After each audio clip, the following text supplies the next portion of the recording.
This is handsome green boy. He is an F1 standard Sheepadoodle from Koko and Binks. He weighs 4 pounds 3 ounces. He's got this really fun white all over him. He's got tons of white on his front legs and then this little zigzag blaze. It kind of splits on the back of his head actually. He's got a white dot dead center and then a big white wraparound blaze with his little white tipped tail and white tipped feet. He has a curly to wavy coat.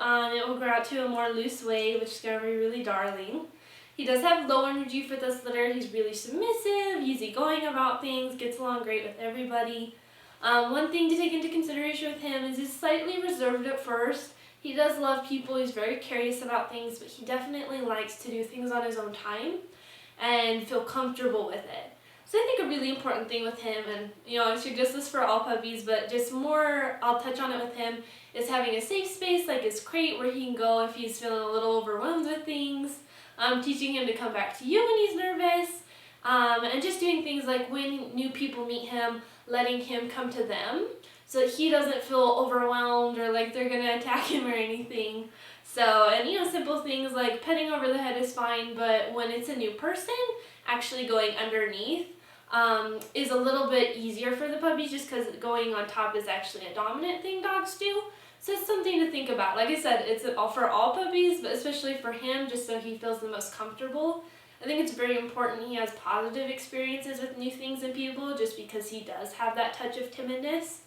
And so we've actually been working on that, doing things like I want to make sure he's okay to be by himself. So I've been working with him that his crate's a really good thing and that he can go in there by himself. So now he voluntarily goes into his crate by himself and takes naps. And he's getting more comfortable with all of that. Does that feel good? And then when I want him to experience something new like new toys or their PVC play area, I put it in his nursery and I'm giving all the puppies lots of positive attention when they go in there playing with it. And it just takes him a couple of seconds and he's over there and it's the greatest thing ever. So he does love to explore, he's very smart about it, but just give him a little bit of time and space so that it's always a positive thing so he can be confident with that. He would do really well in a home with another dog. Doesn't have to, but just so that he has a buddy he can feel more confident in and kind of follow their lead. Another thing is because of his temperament, he's the only puppy in this litter that I would suggest isn't in a home with kids under the age of 5. Just because kids under that age can be a little bit unpredictable and have a hard time grasping concepts like a new puppy who's a little nervous.